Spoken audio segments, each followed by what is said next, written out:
Welcome to the Groundwork. I'm your host, Harris Evans. We've entered into February, which I've deemed the love month. So we're sticking with that theme, and we're going to be walking through how your money can show in action how you love those around you. We're going to be looking at the 4 different characteristics of love. Love always protects, love always endures, love always hopes, and love always trusts. Today, we're going to be jumping right in to how your money can be used to protect the ones that you love. Let's take a look at it. I can't think of an easier and better way to leverage your assets and protect the ones that you love than purchasing an insurance policy. It just seems like insurance is everywhere, doesn't it? We've got our auto insurance that's required. We've got our health insurance that seems unavoidable. We've got our life insurance. It's usually some small part of our benefits plan at work. But unlike the other ones, life insurance protects against the one guarantee we all share: death. You know, life insurance can get pretty complex pretty quickly, and those conversations are better suited for one-on-ones.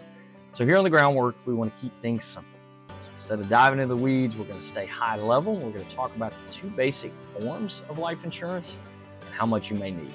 Let's start with the 2 main types: term and whole life. Term insurance is as simple and as straightforward as it gets. Pay a set premium for a set amount of time. That could look like a 10, 20, or 30-year period. And if something happens to you during that time frame, your beneficiaries or your family would receive that benefit. Term is usually the most cost-effective way to get the coverage you need when you need it most. Often think of a young family, or specifically the parents of a young family, that are balancing all the responsibilities of parenthood, raising those kids, paying your bills like your mortgage, your car loan, or student loans if you have them, and then saving for the future like your retirement or your education savings for your kids. Term can be a great way to leverage a small portion of your cash flow to provide protection your family needs. Moving into whole life insurance, it has that same protection piece, but it doesn't have a set end date. And it also has a savings component, which leads it to be more expensive than term. I normally see these used where the need for protection never goes away. This could be used in like special needs planning. I've seen it used by small business owners to fund buy-sell agreements. I've also seen it in estate planning to leave behind as much tax-efficient assets as possible to heirs.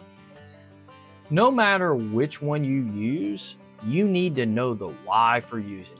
And the second thing you need to know, how much do you need? The short answer is, it depends. It depends on your income, debts, family situation, and how long others will rely on you financially. And for most families, the goal is simple: get as much protection as you need, lowest amount possible, years it matters most. And ideally, over time, your debts are going to be paid down, wealth is going to grow, and your responsibilities as a parent or caregiver will diminish. And if you've laid the right groundwork, the need for protecting your family with life insurance usually fades, because the people you love are already financially secure. Life insurance isn't about fear. It's about responsibility, preparation, and doing something today for the people who may never get the chance to thank you. That's why I call it love insurance, because love always protects. Thanks for joining me for another episode of The Groundwork. Next week, we're continuing with the love theme and discussing estate planning, where love doesn't just protect, trust. We'll see you then.